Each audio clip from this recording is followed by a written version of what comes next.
back, you guys, to the Beysidejewel. How you doing? Hope you're doing well. I really do.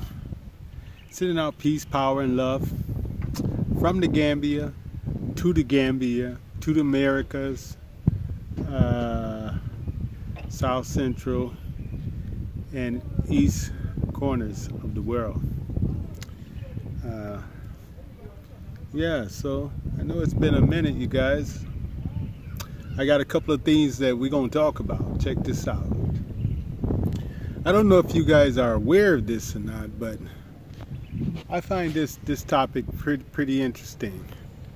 The African leaders going over to Ukraine and Russia, trying to peace out a war. Trying to peace out the war. Yeah, you got Senegal, South Africa, and Zambia.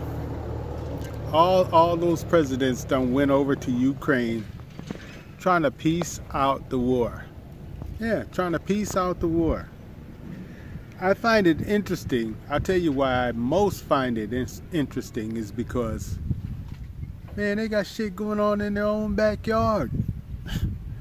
They got that war going on over in Sudan where now I think it's close to 1 million people done migrated out of Sudan because of these two knuckleheads. Apparently they're two friends, used to be best friends, I guess. One has control of the government and the other one, I don't know what the hell he doing, but he wants to, you know, he wants to take over things, it looks like. So they're warring in Sudan. Also, they are warring over in Senegal. This shit is crazy.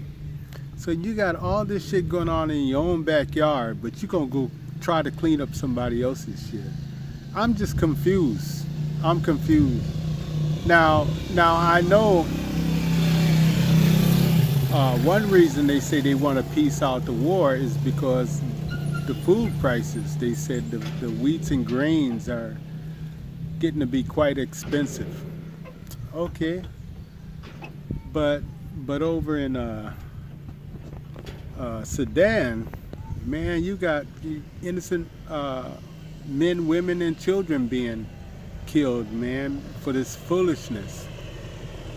And this war has been going on for a while in Sudan, and just recently, because of the president, Alaikum Salam, the president in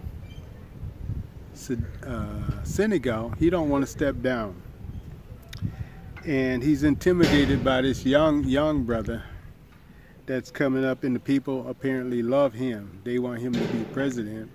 And this dude ain't having it. So he ordered the young brother to be locked up, and the people know that it's bogus. So they're tearing up the damn city. Now, I think things is done pieced out a little bit now, but it's still, it ain't right. So I'm confused that these presidents are going over in Ukraine and Russia, but they don't want to try to piece this out here on their own continent. I'm confused about that. Tell me what you think. In the conflict, and as if both countries have an equal responsibility towards ending this war.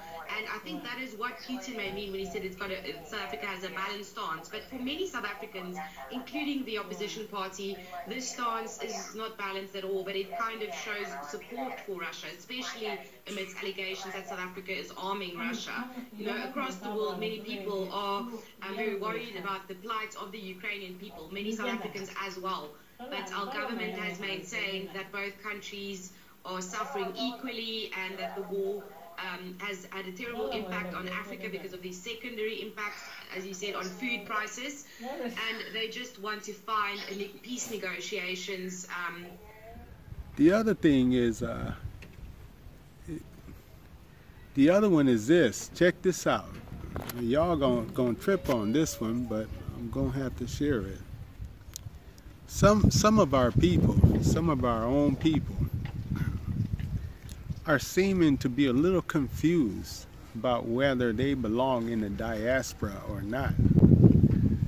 So I'm here to tell you there is an African diaspora, as well as there's an Asian diaspora, a Mexican diaspora, you know.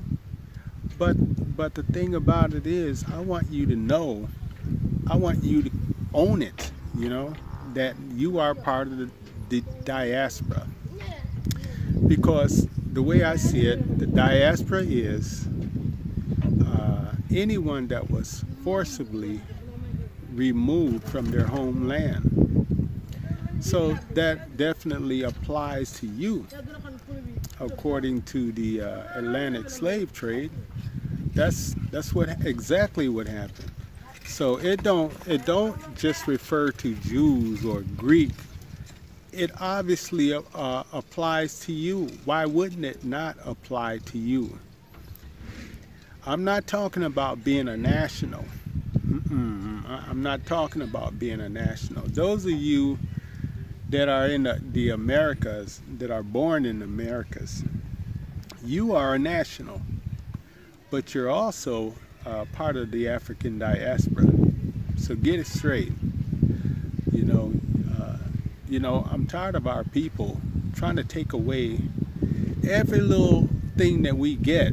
You know, if you have any doubts about it, why don't you check out this sister, this queen, Dr. Ericana Chihumbre. She'll break it down to you. She's been calling out to the diaspora for years, you know. So, you know, don't be confused and don't let anybody throw you off. You are definitely African diaspora, you know. So even if you were born in the Americas, you are native to the land of America, but you are also a diaspora. So don't let anybody tell you that you're not, because you certainly are. Because the technical term for it is anyone that was involuntarily moved off their motherland, their homeland. So why wouldn't that include you? And it also, I was searching to pull up a definition, doing some research on Google, but man, I kept getting some bogus definitions, till finally I was able to get a decent one that would kind of confirm what I'm telling you, that, you know, it definitely includes the Atlantic slave trade. So you guys, stop it, all right?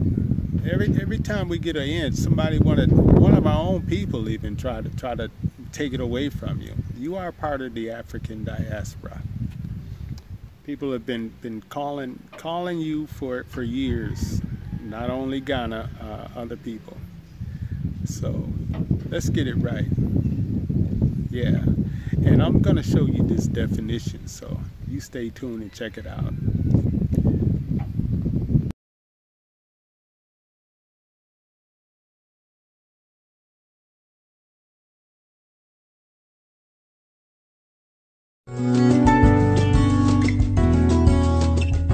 Alright, you guys, that's what I have for you for today, till the next episode.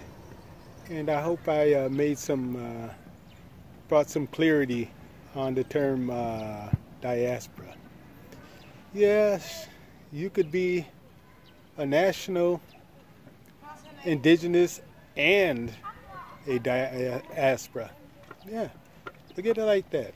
So, but it's important that you know that you are definitely part of the diaspora. So I hope that clears things up for you.